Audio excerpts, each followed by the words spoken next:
Haya, asanteni. ODM. Tusalimiane kwa mkono, nione kwa mkono. Kabla sijaalika wakubwa, nataka niseme hivi.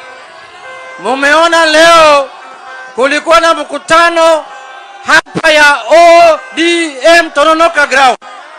Munaona wale viongozi wako hapa wote. Hakuna mtu ametoka kwa chama kingine.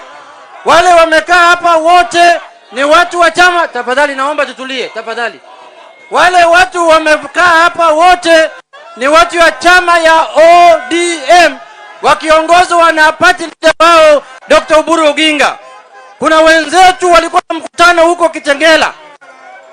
Hiyo mkutano kulikuwa na watu kutoka ODM, watu kutoka chama ya Jubilee, watu kutoka chama ya DCP, watu kutoka chama ya Wiper, watu kutoka vyama ambaye hajulikani na vyama vyote ambaye wako katika mrengo ya Munyoro. Vile Mungu amesema huko mbinguni kuna barabara mbili, hapa duniani pia Kenya kuna barabara mbili yake. Kuna barabara ya broad based na kuna barabara ya watu ya Munyoro.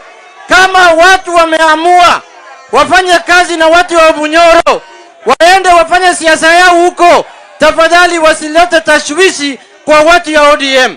Sisi tunataka kufanya kazi kulingana na katiba ya chama chetu cha ODM.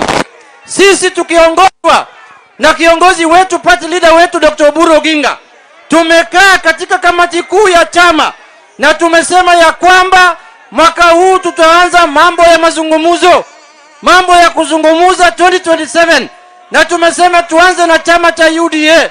Hiyo ndio mpango ya ODM. Naomba wale wenzetu watuambie mpango yao ni gani.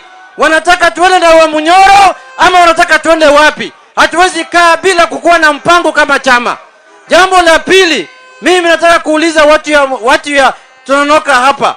Nyinyi mnataka maendeleo ama mnataka maandamano? Mnataka maendeleo ama mnataka maandamano?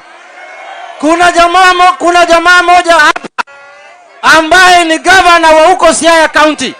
Yeye ile siasa anaelewa ni siasa ya maandamano peke yake. Haelewi siasa nyingine yoyote. Watu wa Siaya hawana kazi, watu wa Siaya hawana maendeleo, watu wa Siaya hawajafaidika na devolution, watu wa Siaya hakuna barabara imejengwa, hakuna maji, ni kuweka watu wa ODM kwa barabara peke yake. Ashindwe asishindwe? Ashindwe asishindwe? Ashindwe asishindwe? Ya mwisho, mimi nataka kusema hivi. Chama ya ODM sio chama ya kibinafsi. Chama ya ODM ni chama ya kitaifa.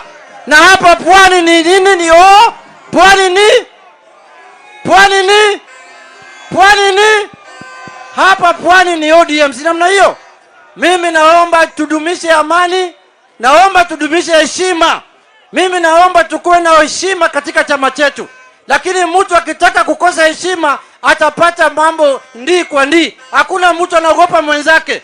Hakuna mtu anayetisha mwingine. Sisi sio tumekaa kwa hii siasa. Sisi pia tumelelewa na baba. Tumefikishwa pale tumefika na baba. Na baba